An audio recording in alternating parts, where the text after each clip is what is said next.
Pekanbaru. Hari sudah menunjukkan pukul 5 sore kala itu. Sarifah duduk di balkon, seraya menatap ke jalan yang ada di bawah. Tak bisa dipungkiri kalau hatinya sedang tidak baik-baik saja. Tiba-tiba handphonenya berdering. Ia pun segera mengangkatnya. "Assalamualaikum, Jasmine," sapanya. "Waalaikumsalam, Sarifah. Engkau kenapa? Engkau sakit ke?" tanya Jasmine yang mendengar suara Sarifah di telepon begitu lemas.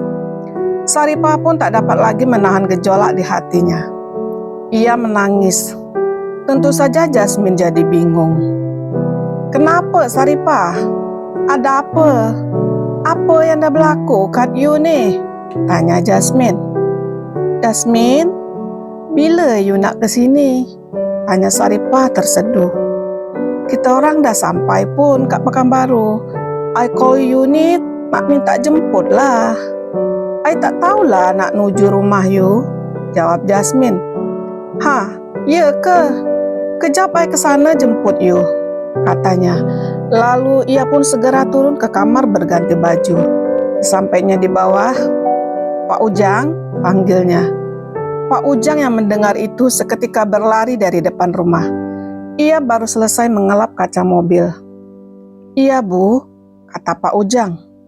"Jom hantar saya ke bandara," kata Sarifah, seraya berjalan menuju ke mobil. "Baik, Bu," sahut Pak Ujang. Pak Ujang membuka pintu mobil, dan mobil pun meluncur. Sesampainya di Bandara Sultan Syarif Qasim, Sarifah pun segera keluar dari mobil dan berjalan ke arah depan. Dari kejauhan, ia melihat Jasmine, Faris, dan seorang anak laki-laki kecil sedang berdiri. Ia pun langsung berlari menghampiri Jasmine. Seketika memeluk Jasmine dengan air mata yang sedari tadi ingin tumpah. "Jasmine," katanya sesungguhkan. Jasmine membelai pundak Sarifah dengan lembut seraya berkata, "Sarifah, jom kita duduk dulu kat sini. Bawa minum dulu. Tenangkan diri you. Oke?" kata Jasmine lembut. Sarifah hanya menganggukkan kepalanya. Mereka pun lalu berjalan menuju kafe yang ada di dekat situ. Sesampainya di kafe, Jasmine segera memesan minuman. "Papa nak kopi tak?" tanya Jasmine pada suaminya yang duduk memangku Raza yang sedang tertidur pulas. "Bolehlah," jawab Faris. Tak lama kemudian minuman pun datang. Jasmine menyerahkan segelas lemon tea dingin ke Sarifah seraya berkata, "Minumlah dulu." Sarifah mengambil gelas tersebut, lalu meminum air seteguk. Kemudian ia meletakkan ke atas meja. "Ada apa, Sarifah?" tanya Jasmine. Setelah dilihatnya, Sarifah mulai tenang. "Jasmine, ada sesuatu hal yang I nak cerita kat you. Tapi kat rumah je. You mesti penatkan lagi. Jomlah kita ke rumah," ajak Sarifah. Faris meminum habis kopinya yang tinggal sedikit. Ia pun berdiri sambil menggendong Raza. Pak Ujang membantu membawakan koper Jasmine ke mobil. Mereka pun segera masuk ke mobil. Tiba-tiba Raza terbangun. "Mama," panggilnya setengah merengek. "Iya sayang, Azza dah bangun nak?" tanya Jasmine, seraya mengambil Raza yang duduk di depan berpangku dengan Faris. "Ma, Azza nak minum susu," kata Raza. "Kejap ya sayang, nanti kalau tiba kat rumah Mami, Mama buatkan susu untuk Azza. Oke?" kata Jasmine. "Azza lapar ya nak?" tanya Sarifah. Raza menganggukkan kepalanya. "Kesian anak Mami. Kejap ya sayang," kata Sarifah sambil memegang tangan Raza. 15 menit kemudian, mereka pun sampai di rumah Sarifah. Pak Ujang membukakan pintu mobil untuk Sarifah dan Jasmine. Tampak di teras, Aisyah dan Ainun sedang bermain bersama Sari dan Mia. "Sila masuk Jasmine, Faris," ajak Sarifah. Di dalam kamar, tampak Raza sudah tertidur pulas. Begitu juga dengan si kembar Aisyah dan Ainun. Jasmine keluar dari kamar mandi yang ada di dalam kamar tersebut. Ia baru selesai mandi dan mencuci rambutnya. Sementara Saripah duduk di sebuah kursi yang ada di balkon. Ia duduk menghadap ke jalan yang ada di bawah. Sunyi, tidak tampak adanya tanda kehidupan, karena hari sudah menunjukkan hampir pukul 12 malam saat itu. Jasmine yang melihat Saripah duduk sendiri langsung menghampiri, seraya mengibas-ngibaskan rambut pendeknya yang masih basah. Ia pun menyapa. "Hah, belum tidur lagi?" Saripah menoleh ke arah Jasmine. "Belum ngantuk," jawabnya pendek. Jasmine pun duduk di sebelah Saripah. Ia memegang kedua tangan Saripah seraya berkata, "Kenapa? Ada apa-apa hal berlaku ke?" "Entahlah Jasmine, I pun tak tahu apa sebenarnya yang berlaku kat diri I. Pasar Erlangga lah ni," kata Jasmine menebak-nebak. "Ya, I ada rasa macam Mas R curang." "Curang apanya?" "I rasa dia ada perempuan lain," jawab Saripah berusaha untuk tenang. "Engkau yakin? Macam mana boleh engkau ada pikiran macam tu?" tanya Jasmine pula. Saripah membalikkan badannya menghadap Jasmine. Ia pegang tangan Jasmine erat seakan ingin mendapatkan kekuatan. Ia pun berkata dengan lirih, "Iya Jasmine, I ada tengok seluar merah perempuan kat bilik hotel dia. I tahu betul Mas R tak suka dan tak ada seluar merah branded macam tu. Seluar siapa tu?" Mata Saripah berkaca-kaca saat itu. Jasmine berusaha menenangkannya. "Engkau yakin itu seluar perempuan?" Habis tu apa lagi? I sangat yakin Jasmine, itu seluar perempuan. Waktu I PC Mas R, I tengok tempat tidur tak kemas. Kat situlah I tengok seluar merah tu. Dah tu, I ada dengar macam suara perempuan muntah. Jasmine, ini semua bukan halu, tapi I dengar jelas betul. Mas R dah curangkan I." "Habis tu, kau tak tanya langsung bila kau tengok seluar tu?" I tanya, dia cakap tak ada pun. Kata dia lagi, I salah dengar. Mungkin suara kat luar bilik. Dia tak ngaku Jasmine. I sumpah demi Rasulullah, I tengok seluar merah berserak atas tempat tidur yang tak kemas tu. Macam habis bercinta. Dan I dengar dengan sangat jelas suara perempuan kat bilik tu. I langsung pun tutup telefon. I rasa jijik lah Jasmine, kata Saripah terseduh. Jasmine pun seketika memeluk sahabatnya itu. "Sabar je lah dulu. Kita tunggu dia balik. Kita buat hal tak tahu je. Mencantik je lah kita. Biar dia ungkap seorang kecurangan dia. Macam mana? Okey tak?" kata Jasmine geram. "Dah, hapus air mata tu. Tak patut engkau menangis. Engkau harus kuat Saripah. Dah lah tu, jomlah pergi tidur. Dah larut sangat ni. Nanti engkau sakit pula." "Ya Jasmine," kata Saripah lirih. "Engkau okey tak ni?" tanya Jasmine bimbang. "I okey. Jomlah," jawab Saripah. "Tak, you tak okey ni. Tak apa, biar I temankan you tidur. Faris tidur kat bilik tamu je," kata Jasmine seraya menarik tangan Saripah keluar dari balkon. Di kamar, Saripah dan Jasmine yang lagi berbaring di tempat tidur. Saat itu pukul 1 dini hari. Saripah tampak gelisah. Ia terus membolak-balikkan tubuhnya. Jasmine yang merasakan itu lalu duduk persis di samping Saripah.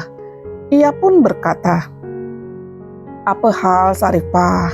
Engkau tak tidur lagi?" Saripah pun duduk. Ia mengambil gelas yang berisi air putih yang ada di sampingnya.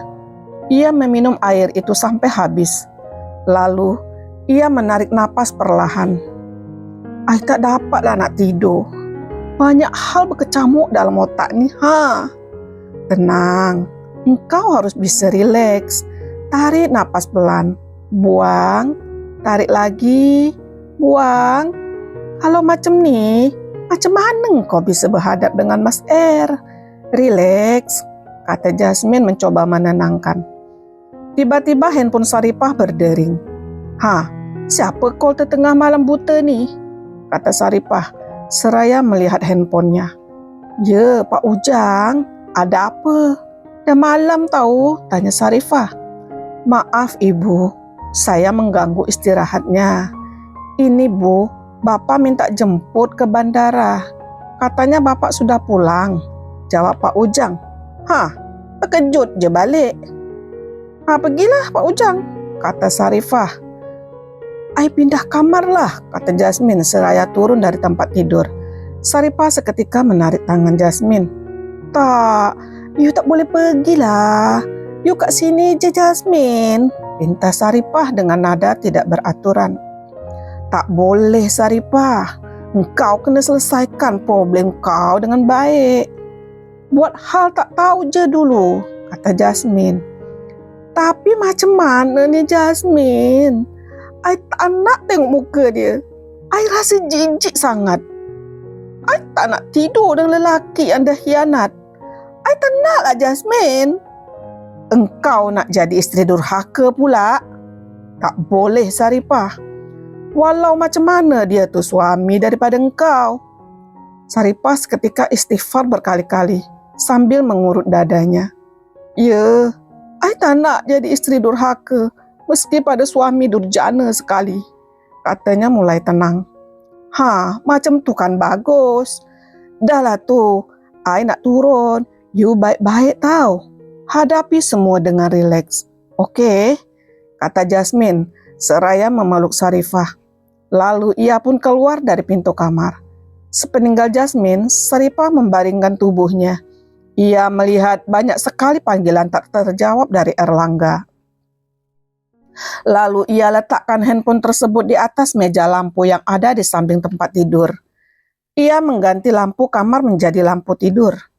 Sementara itu, di lantai bawah, Faris kaget melihat Jasmine yang terburu-buru masuk ke kamar. Apa hal nih sayang? Kenapa sayang balik sini?" tanya Faris. "Mas Erla balik," jawab Jasmine. "Terkejut je. Saripah cakap dia balik sepekan lagi," kata Faris. "Entahlah, I pun tak tahu sayang," kata Jasmine. Ia pun menceritakan apa yang ia dengar dari Sarifah tadi. Faris menggelengkan kepalanya dengan rasa geram. "Teruk sangatlah Mas Erni. I tak sangka pun dia bisa khianat. Habis tu macam mana Sarifah? Dia mesti sok lah sayang. Dah lah tu, jomlah kita tidur. Dah larut sangat ni. Kita tak boleh masuk campur urusan rumah tangga dia orang. Biar je dulu." Betul tu sayang. Jomlah kita tidur," ajak Faris. Lalu ia pun berbaring di samping Jasmine. Akhirnya Erlangga tiba di rumah hampir pukul 2 dini hari. Ia langsung menuju kamarnya yang ada di lantai 2. Ia buka pintu kamar. Dilihatnya, Sarifah tengah berbaring dengan posisi miring menghadap tembok. Tiba-tiba handphonenya berdering. Ia pun langsung mematikan handphone tersebut, seraya meletakkannya di atas meja hias. Dihampirinya Sarifah. "Dah, kamu sudah tidur?" tanyanya. Tapi tidak ada sahutan. "Dah," panggilnya lagi. Ia membalikkan tubuh Sarifah perlahan. Tapi Sarifah pura-pura terkejut seraya mengucel matanya. "Dah balik?" tanyanya. "Udah ndah. Mas telepon tapi ndah nggak angkat. Kenapa? Ndah marah?" tanya Erlangga mendekati Sarifah. Sarifah lalu menggeser duduk menjauh. "Dah tidur," jawabnya seadanya. "Enggak, ndah pasti marah sama Mas. Gak biasanya ndah bersikap seperti itu kalau bukan ada apa-apanya. Mesti ada apa-apa ini," kata Erlangga menarik tangan Sarifah. "Dah lah Mas, I ngantuk sangat. Dah larut pun. I nak rehat." Sarifah pun membalikkan badannya seraya menyelimuti tubuhnya dengan bed cover. "Ya udah, ndak istirahat aja kalau ngantuk. Mas mau mandi dulu. Gerah," kata Erlangga. Lalu dikecupnya kening Sarifah seraya berbisik, "Mas kangen dah." Sarifah hanya diam dengan mata terpejam. Erlangga pun ke kamar mandi. Sesampainya di dalam kamar mandi, ia pun membuka handphone. Dilihatnya banyak panggilan tak terjawab dari Widya. Ia pun mengirim pesan singkat agar Widya jangan menghubunginya dulu sebelum ia yang menelpon. Dan handphonenya kembali bergetar. Erlangga membiarkannya. Ia terus saja mandi. Setelah selesai, ia pun keluar dari kamar mandi. Setelah ia mematikan handphonenya terlebih dahulu. Lalu, ia merebahkan diri di samping Sarifah yang membelakanginya. Ia peluk tubuh mungil Sarifah meskipun tak ada respon. Keesokan harinya, pukul 7 pagi, Sarifah dan Jasmine sedang membuat sarapan di dapur. Bu Siti mencuci pakaian di teras belakang rumah. Sementara Erlangga dan Faris duduk di teras depan rumah sambil ngopi, melihat Pak Ujang yang sedang menyapu halaman rumah yang dipenuhi dedaunan kering. "Ha, apa kisah?" tanya Jasmine sambil mengupas timun. "Tak ada, I langsung tidur je. Malas nak layan," jawab Sarifah. "Ha, tu macam mana? Engkau kenalah selesaikan masalah tu. Jangan engkau pendam je. Tak baik juga untuk rumah tangga engkau nanti." "Ha, habis tu, I mesti buat apa, Jasmine? Kalau I tanya pun dia pasti berkelit. Itu bukan I makin muak," kata Sarifah yang sudah selesai membuat teh panas. Ia pun lalu menuangkan teh ke dalam beberapa gelas, lalu menutupnya dan menyusunnya di atas meja makan. Tak boleh macam tu, Sarifah. Nak sampai bila engkau tahan simpan rasa muak engkau tu? Yang ada hati dan pikiran kau juga yang akan sakit nanti. Cakap je lah berbaik. Kalaupun sekarang dia belum berkata jujur, engkau kenalah bersabar. Engkau tengok dulu, pada akhirnya yang busuk tu akan tercium juga. Engkau percayalah cakap aku ni, kata Jasmine. Yelah, I cuba cakap dengan dia nanti. You belum nak balik lagi kan? I perlukan you saat ini, Jasmine. Iya, I belum nak balik lagi. Engkau jangan risau. I dan Faris sentiasa ada untuk you. Ha, dah lah tu. Jom kita panggil dia orang untuk breakfast. Jomlah. Mas sayang, jomlah kita breakfast. Dah sedia pun kat meja makan, kata Jasmine pada Erlangga dan Faris yang lagi asik ngobrol. Ayo Faris, ajak Erlangga. Mereka pun lalu menuju meja makan. Hening sesaat, tidak ada percakapan. Mereka sibuk masing-masing menyantap sarapan.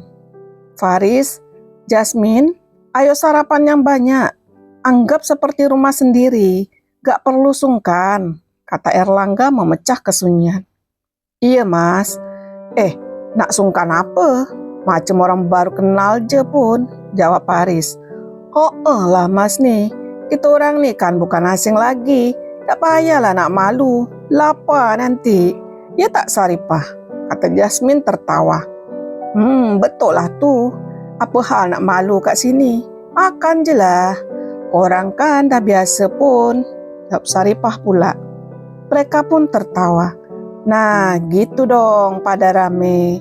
Jangan sepi aja kayak kuburan, kata Erlangga. Tiba-tiba handphone Jasmine berdering. Halo Sarah, apa kabar? Kata Jasmine di telepon. Saya baik-baik saja Jasmine. Kamu pula apa kabar? Masih di Jakarta kah? Jawab Sarah. Jasmine lalu beranjak dari tempat duduknya menuju ruang tamu.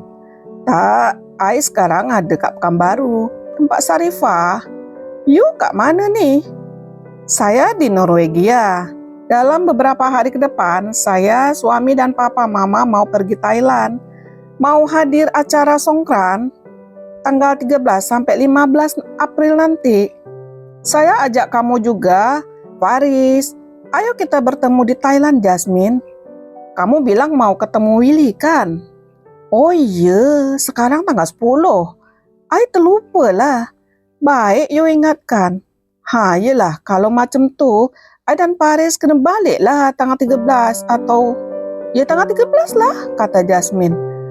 Oke Jasmine, saya tunggu kamu di Thailand. Kamu kasih kabar saja nanti. Semua hotel saya sudah siapkan buat kamu dan suami, kata Sarah senang. Oke Sarah, terima kasih banyak lah. Nanti I kabar you lagi. Oke Jasmine, bye. Jumpa kamu lagi nanti, kata Sarah. Lalu ia menutup telepon. Jasmine segera menuju ke ruang makan. Ia lalu duduk dan kembali melanjutkan sarapan. Telepon dari siapa sayang? Kata Paris menatap istrinya. Telepon dari Sarah. Dia kata nak tunggu kita kat Thailand. Ajak acara songkran tanggal 13 nanti, jawab Jasmine yang terus menyantap nasi gorengnya. Sarifah menuangkan lagi teh panas ke gelas Jasmine. Ia hanya menatap Jasmine penuh tanya. Itu berarti 2 hari lagi kenalah kita balik, kata Faris, seraya meminum teh hangat yang ada di depannya. Ia telah selesai sarapan. Lah, Sarah pula dah siapkan semua untuk kita kat sana. Maaflah Sarifah, kita orang tak dapat dah tinggal lebih lama. Next time, I janji datang lagi, okey? Kata Jasmine memandang ke arah Sarifah yang tampak sedih. Hang, kau jangan sedih lah. I janji secepatnya balik lagi jumpa you. You okey kan? Kata Jasmine. Dirangkulnya Sarifah yang lagi duduk dan seketika menghentikan sarapannya. Ia balas memeluk Jasmine dengan raut wajah yang tampak murung. Jasmine, I masih inginkan you lebih lama kat sini. I belum puas lagi nak berbual panjang. Lepas rindu. You nak balik je. Cepat sangatlah Jasmine, katanya sedih. Kan Mas Ir lah ada. Engkau kenalah quality time dengan you punya husband.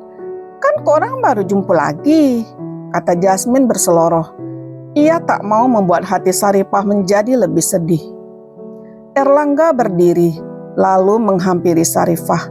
Kemudian ia menggenggam tangan Sarifah, seraya berkata, Iya nda, kan ada Mas di sini. Mas akan selalu ada. Gak apa-apa Jasmine dan Paris pulang. Kan mereka juga ada urusan lain dah. Nanti kapan-kapan kita juga bisa mengunjungi mereka ke KL. Udah, jangan sedih lagi toh, katanya, mencoba menghibur. Jasmine menganggukkan kepalanya seraya tersenyum kepada Sarifah. Betul lah tu. Bila-bila masa je korang nak datang, silalah. Kita orang akan tunggu bila-bila aja. Kan sayang? Kata Faris, melihat ke istrinya. Iya Sarifah, I dan Paris akan tunggu you kat KL. You pun dah lama kan tak main KL lagi. Semenjak you married, kata Jasmine lagi. Mereka akhirnya meninggalkan ruang makan dan melanjutkan ngobrol di ruang tamu. Tampak Aisyah, Ainun, dan Raza sedang bermain di sana, ditemani baby sisternya. Si kembar cantik sangatlah, sebiji muka Sarifah. Hidungnya, matanya, kata Paris, yang sedari tadi memperhatikan anak-anak itu bermain. Ya, mereka mirip sekali maminya. Cantik-cantik dan pintar, kata Erlangga tersenyum. 2 hari kemudian, tampak Sarifah, Erlangga, Jasmine, Faris, dan Raza sedang menikmati makan malamnya di sebuah resto yang ada di bandara. Saat itu jam menunjukkan pukul 19. Mereka menunggu jam penerbangan ke Thailand pada pukul 21 WIB. Iya, malam ini Jasmine, suami, dan anaknya akan berangkat ke Thailand. Jasmine mengajak Sarifah memilih roti cemilan dan memesan kopi panas. Sambil memilih-milih roti, Jasmine berkata, Sarifah, you okay kan? Macam mana? Dah selesai problem you? Dah I cakap, dia mesti tak cakap betul. Dia kata tak ada sesiapa perempuan pun. Si merah tu dia kata punya tamu hotel yang dah check out. Sebelum dia masuk, yang paling buat I muak lagi, dia kata kat hotel Jakarta. Nyata-nyata I tengok GPS dia ada kat Singapura. I tanya dia ada keluar negara tak? Dia cakap tak ada. Banyak job kat Jakarta. Tak dapat ke mana-mana. Pembual betul lah. Tu, you tengok dia lagi berbual dengan siapa kat telefon tu. Ngapa macam nak bersesorok ke sudut tu? Mestilah dari perempuan tu.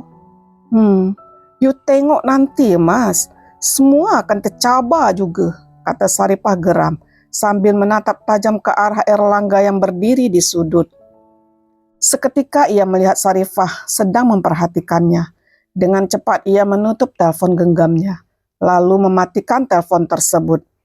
Ia berjalan menghampiri Faris dan Raza yang tengah duduk makan. You tengok kan Jasmine? Dia cepat tutup telepon tu.